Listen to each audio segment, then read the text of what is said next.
బాబు నాయుడు గారు ఎన్నికలకు ముందు మేము వస్తే మా మొదటి సంతకం మెగా డిఎస్సి మీద అని చెప్పాడు. 2 సంవత్సరాల తర్వాత మెగా డిఎస్సిలో 16,000 పోస్టులను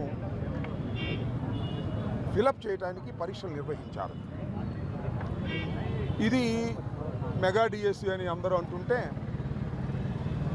అది పెద్ద డగా డిఎస్సి అని ప్రజలు, నిరుద్యోగులు, అటెండ్ అయినటువంటి వారు కూడా అంటున్నటువంటి తరుణం.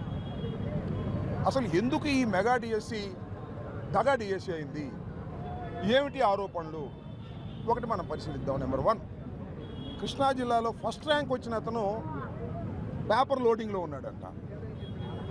నవీన్ అనే అతను అలా పరీక్షల్లో భాగస్వామ్యమైన వ్యక్తికి ఎలా మొదటి ర్యాంక్ వచ్చిందనేది ఒక ప్రశ్న. పోనీ మొదటి ర్యాంక్ వస్తే అతనికి ఉద్యోగం ఇచ్చారా? ఇవ్వాల. బండారం బయట పెడితే ఉద్యోగం ఆపారు. ఆపితే అతను ఊరుకున్నాడా? ఊరుకోలా. అతను హైకోర్టుకి వెళ్ళాడు. హైకోర్టు చివాట్లు పెట్టింది. ఏంటిది అంటున్నా, ఇది అవకతవక కాదా చెప్పాలి ముఖ్యమంత్రి గారు. సరే, ముఖ్యమంత్రి గారికి ఏం సంబంధం అని అంతా మన లోకేష్ బాబు గారు చూస్తున్నాడు అంటే లోకేష్ బాబు గారు దీనికి సమాధానం చెప్పాలి. నిన్న చంద్రబాబు నాయుడు గారు మహానాడులో గొంతు చించుకుని మాట్లాడుతూ ట్రాన్స్పరెన్సీగా మెగా డిఎస్సి నిర్వహించామని. ఎక్కడ ట్రాన్స్పరెన్సీగా నిర్వహించారు?